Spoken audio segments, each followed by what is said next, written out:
Okay mga perdi, meron tayong aatakihin tapos pagpaplanuhan natin. Bali yung plano ko dito mga perdi, i-all lightning natin tong Eagle Artillery kasi idadamay natin tong dalawang screenshot mga perdi, no. Tapos papanain natin dito yung dalawang air supply. Ayan. Kasi no, naka-ages na yan eh.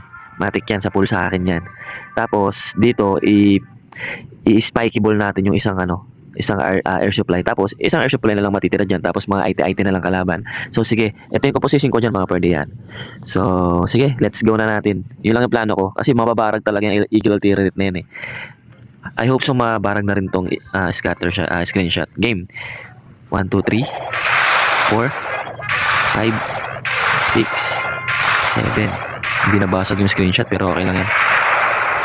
Tanggalin lang natin tong isa. Saan basag na rin. Hindi nabasag. Okay lang yan. So dito, papana tayo dito. Pak. Sa pool yan mga bird. Sa pool yan. Tapos spiky ball dito mga perdi. Yan. Spiky ball dito. Pak. Tanggal na isa. So ano na lang. Durugin na rin natin yan. Naman ng sisi.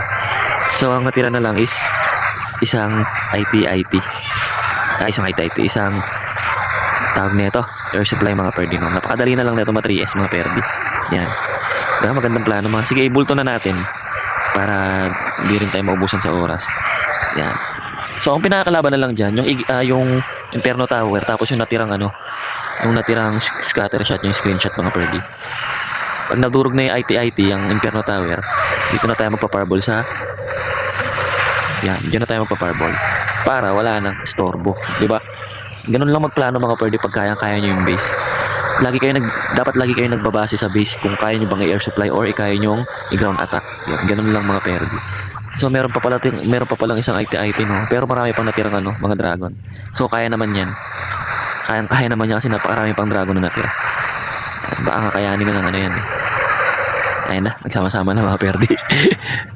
So ganun lang kadali magplano kapag dikit-dikit din yung dikit-dikit yung mga defense, lalo na yung kanina, di ba? Dikit-dikit yung Eagle Artillery tsaka yung mga screenshot, no? So basic lang kasi nadali natin sa lightning. So naiwan yung isang scatter shot pero bawas na siya kaya nabanatan agad ng mabilis, kaya nabasag agad yung screenshot, no? So ayun, nadali natin mga perdi. 100% 3 star by Kier Morala. Pakak.